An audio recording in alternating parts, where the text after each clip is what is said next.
With Bluelock Season 2 dropping its season finale yesterday, I want to go over who was the best player on the U-20 team. For once, this video will be available for anime onlys, as I will not go into spoiler territory for the manga at all in this video. So before we go into this fast-paced video, make sure to drop a like for the algorithm, subscribe for more Bluelock content, as we are really trying to hit 1k subs before 2025, and hit the bell thingy so you know when I post, and join the new Egoist Geeks Discord to be updated with all the Bluelock YouTubers' newest videos and the Bluelock fan movie new information, as we have a whole lot of new details that are coming up and a trailer that is coming up at the end of the year. So to be updated with that, go down in the link in the description, that'll be there for you. Let's get back to the video, shall we? And last disclaimer, this is only feats from this game alone. No other game will be regarded or referenced in this video. Most importantly, these are just my opinions. If you don't like them, leave yours in the comment section. Please don't belittle me on mine. You can give constructive feedback, but don't be like, are you crazy, are you dumb about it? But yeah, you guys know how to be mature in the comment section. Anyway, let's get on to the video, shall we? Last place, Itsuki Wakatsuki. This has to be the most obvious. He was the only player on this team who didn't even touch the ball and made no defensive plays despite being a defensive midfielder, and was the only player to get subbed off through this game.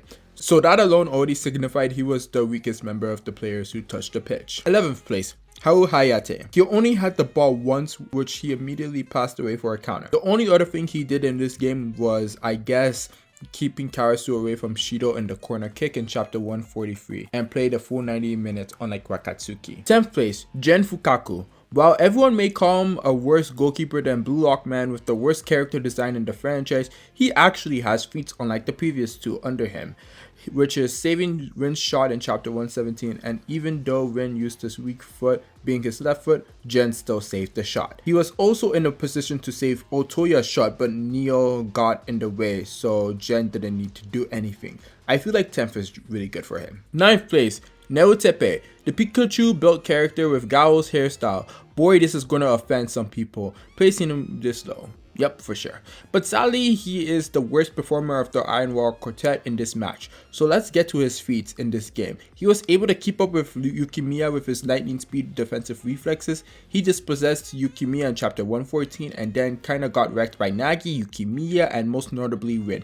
He never did anything noteworthy after chapter 114. And unlike all the other Iron Wall defenders from the Iron Wall Quartet, he was the only one with just 1 feat under his belt and didn't do anything noteworthy in the second half of the game, or even for the remaining minutes of the first half after that one play. So yeah, he was a one-hit wonder. Although he is a really cool character, he just didn't get to really show off his abilities for more than that one play, unfortunately. 8th place, Tero Kitsunezato.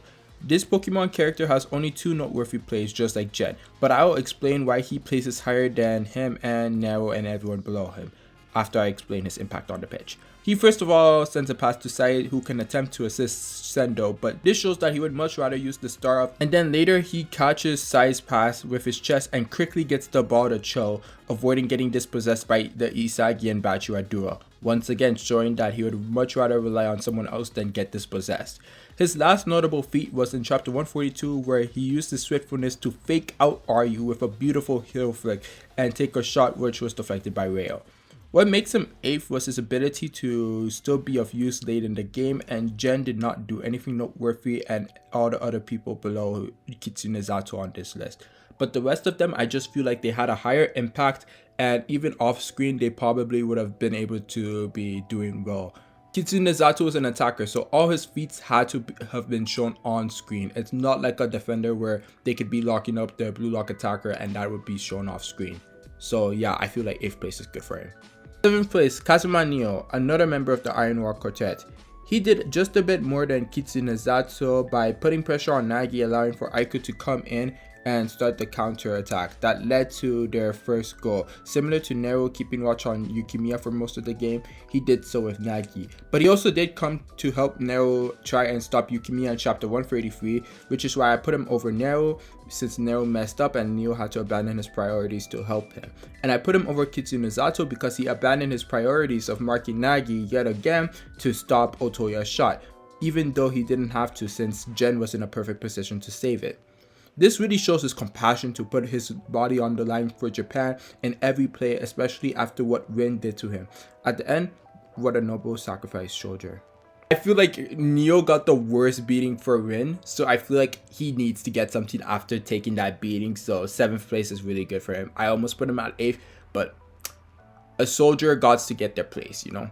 6th place, Kento Cho. Now, a lot of you in the comment section, I know you're already there saying, how the hell did he make it this far? I know, I even wanted to put him in 9th or 10th myself, but he did pretty well the whole game.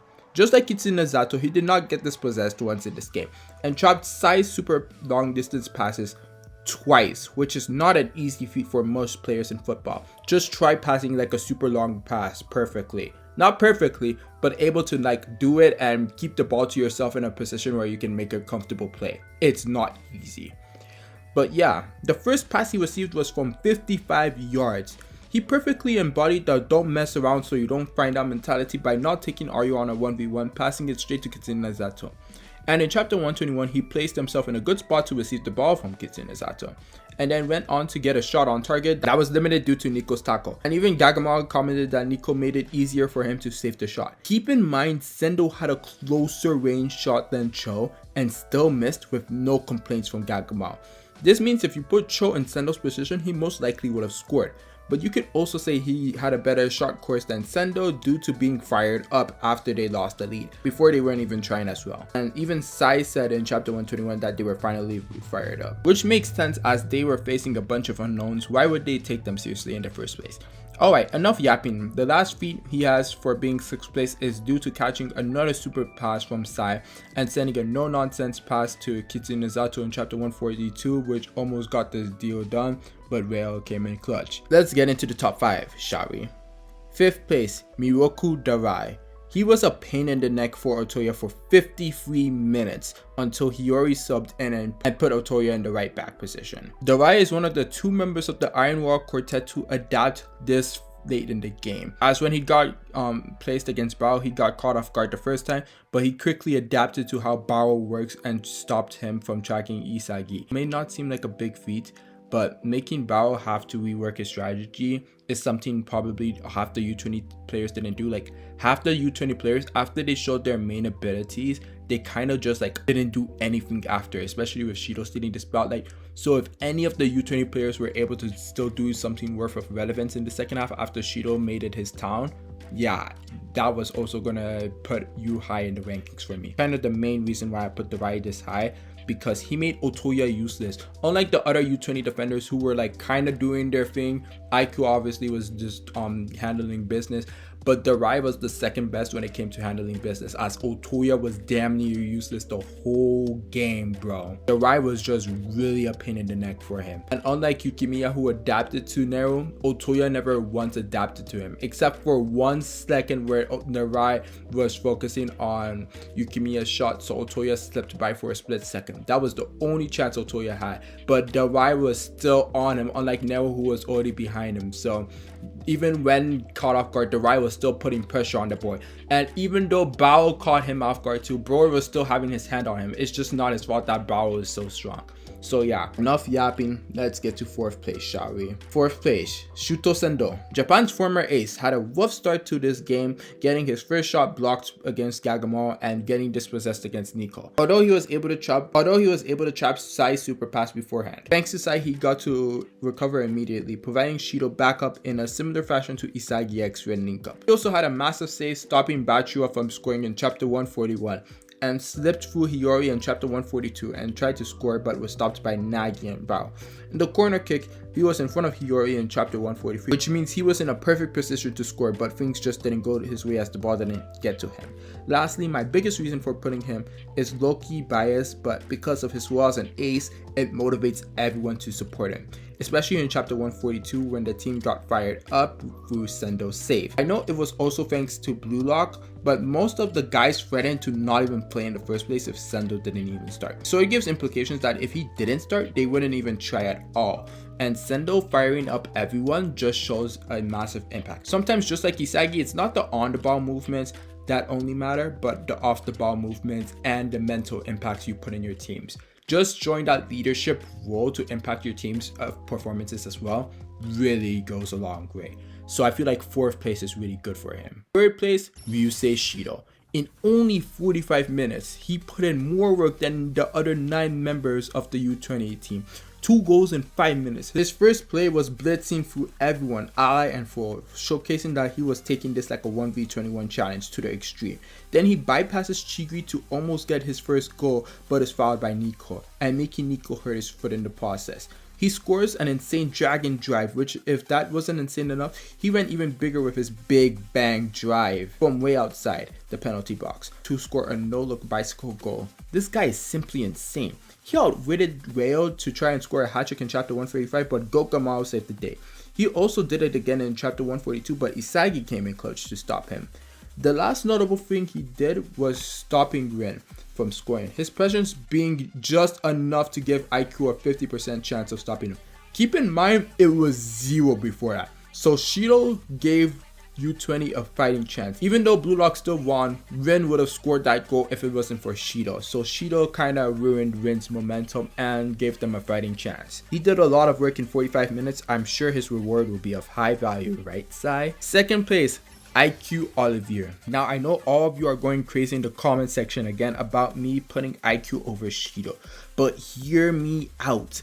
At least half of Shido's best feats in this game happened because of Sai. Like his first goal. The play to get his first goal, keep in mind Sai was the one who led Shido extendo with coordination plays and assisted Shido's first goal. Let's talk about IQ, who did play 90 minutes. He is the captain, put some respect on his name. He is the defensive beast that makes the Iron Wall Quartet as impactful as it is. His first play, stopping Isagi, summed up what he was all about. Reflexivity, field of vision, and insane physical ability. He stopped Yukimiya's gyro shot, fell down, and got up in time to cover the other side of the net that was left open. He also kept Sendo's head in the game on multiple occasions.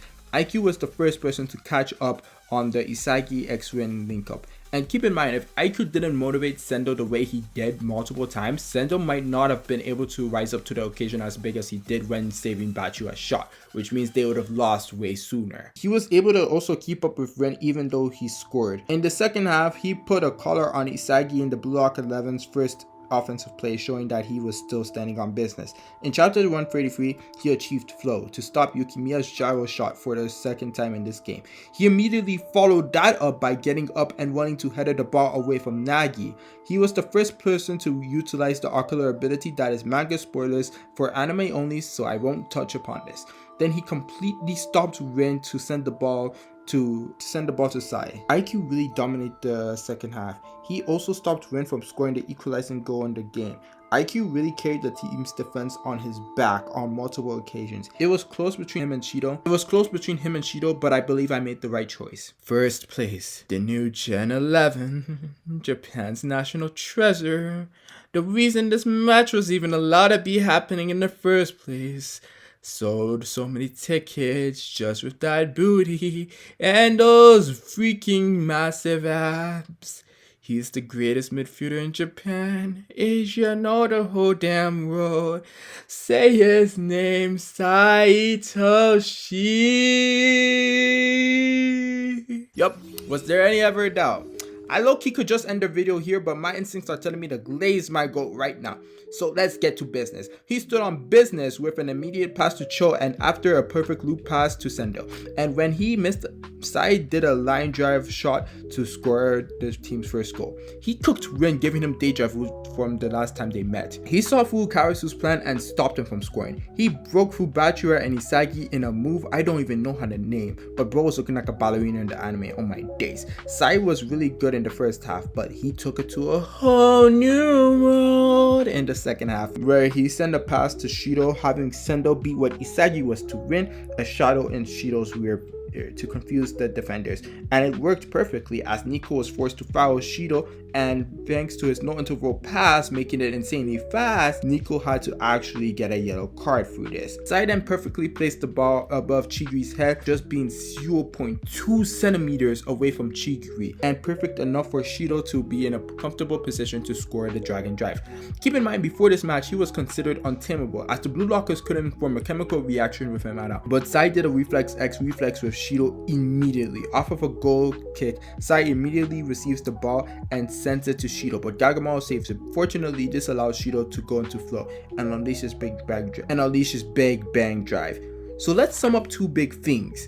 In the first half, offensively, he led all their plays and was the only reason they scored a goal and stood a chance in the first place. In the second half, he got an assist to Shido and made him go into flow, all without trying at all. He showed he can also play defense again in chapter 136, as for the second time this game he kept himself to keep himself out of sight. First to stop Karasu's play, and second this time Isagi, as he disabled his direct shot by gently shifting Isagi's balance, forcing him to pass. It took 70 minutes for Sai to actually start trying and pull this hardline. I'm raising the game's level. Only the idiots who can keep up will get to see what comes next. Bro Elastico nutmegged Isagi and didn't lose any speed doing so. So he increased his speed. He blitzed through Barou and Karasu, faked out win, nutmegged Yukimiya, pulled a perfect Fibonacci sequence angle ball lift on Hiryo, the Sai wannabe, with such excellence. Bluelockers are so lucky a midfielder, bro, because if he was a striker, he probably would have dribbled through the whole team just to score a low, and would have scored at least a hat-trick if he was playing striker. Sai showed pure class passing the ball through Karasu and Yukimiya's numbskulls. Animation Hero's favorite characters, gotta love it. He had Gagamaru crapping his pants and caught Isagi with a back heel pass to IQ. Bro blitzed through Isagi, Nagi, and Barou again with ease. Bro saw Bao's aura and decided to hard carry his team in another level, even though he was already doing so. And bro did not break a sweat the whole game. That's new Gen 11 for you, baby. Anyways, I hope you enjoyed this video. This should come out on the 28th or the Saturday after. Suki out.